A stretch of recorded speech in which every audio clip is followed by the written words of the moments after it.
kung ilang taon na ngayon, Bill?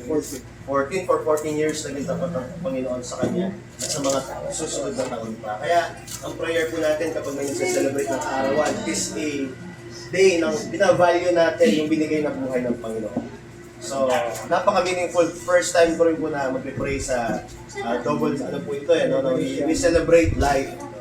Actually, we celebrate life kahit na wala na yung isa sa mahal natin sa buhay. So, mag-pray po tayo.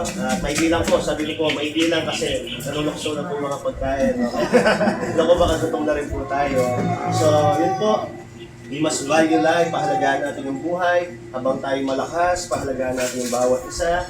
At habang may oras, lumabas tayo, kumain sa aming pamilya, magpatawaran. Hindi yung kapag mahina na yung bawat isa. O kaya kapag nasa hospital na, o kaya malungkot sa pagla sa kabaho na.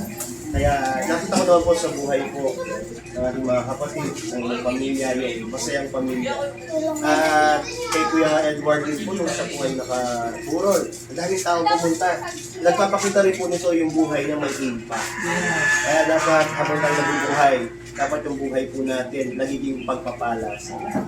So, yun lang po, tayo po nananalangin.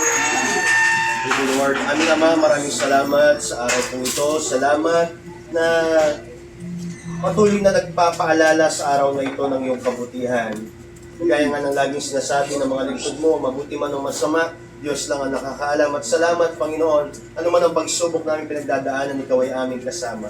Salamat ang buhay ni Kuya Edward ay silbing mensahe sa amin, Panginoon, na kami mamumuhay para sa iyo. Kagaya ng kanyang buhay, Panginoon, na meron siyang, bago siya umuwi sa iyo, meron siyang relasyon sa iyo, Panginoon. Kagaya rin ng bawat isang naririto, Panginoon. Salamat, ang mensahe mo ay pagmamahal. Ang mensahe mo, Panginoon, ay pahalagahan ng bawat mga tao na nasa aming paligid.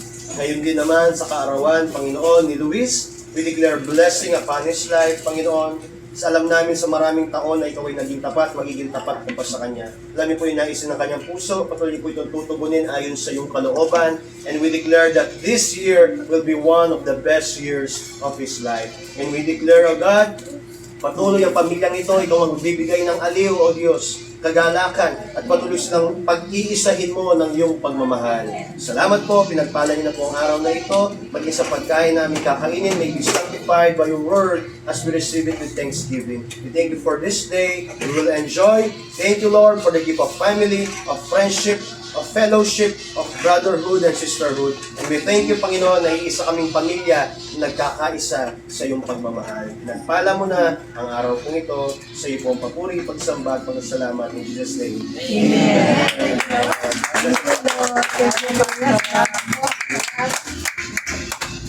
Vamos. Vamos a comer. Vamos. Kain muna. Kain muna.